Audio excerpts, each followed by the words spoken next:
সবাইকে নমস্কার জানিয়ে বলছি, প্লিজ দয়া করে কেউ কাউন্টিং এজেন্টরা এবং প্রার্থী ক্যান্ডিডেটরা তারা ভোটিং এলাকা ছেড়ে আসবেন না। স্ট্রং রুমে যেখানে কাউন্টিং হচ্ছে, মানে সেন্টারে, সেখান ছেড়ে কেউ আসবেন না।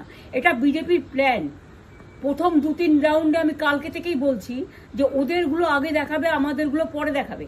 এবং অনেক জায়গায় 2-3 রাউন্ড কাউন্টিং করার পরে প্রায় 100টা জায়গায় কাউন্টিং বন্ধ করে রেখে দিয়েছে। এবং কল্যাণীতে ধরা পড়েছে 7টা মেশিন, যেখানে কোনো মিল নেই। এটা টোটাল ফোর্সফুলি সেন্ট্রাল ফোর্সকে দিয়ে চারিদিকে তৃণমূল কংগ্রেসের উপর অত্যাচার করছে, অফিস ভাঙছে, জোর করে দখল করছে। এসআইআর নামে আপনারা দেখেছেন ভোট লুট করেছে যাতে যে সিটগুলো জিততে পারে। কিন্তু এখনো এমন 70টা সিট আছে, 100টা সিট আছে যেগুলো আমরা এগিয়ে আছি, সেগুলো বলছে না। টোটালটাই মিথ্যে নিউজ খাওয়াচ্ছে। আগে ডিআইসিও এই খবরগুলো দিত, কিন্তু তাকে কালকে চেঞ্জ করে দেওয়া হয়েছে। টোটালটাই ইলেকশন কমিশন নিজের ইচ্ছে মতো খেলছে, এবং সাথে কেন্দ্রীয় বাহিনীকে নিয়ে।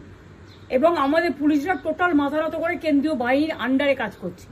সুতরাং আমি আমাদের কাউন্টিং এজেন্টদের, আমাদের সমস্ত পার্টির কর্মীদের বলবো, অত মন খারাপ করার কারণ নেই।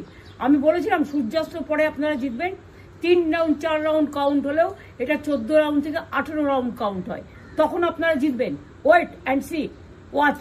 আমরা সবাই আপনাদের সাথে আছি, আপনারা কেউ ভয় পাবেন না, নিশ্চিন্তে থাকুন। আমরা বাঘের বাচ্চার মতো লড়াই করে যাবো।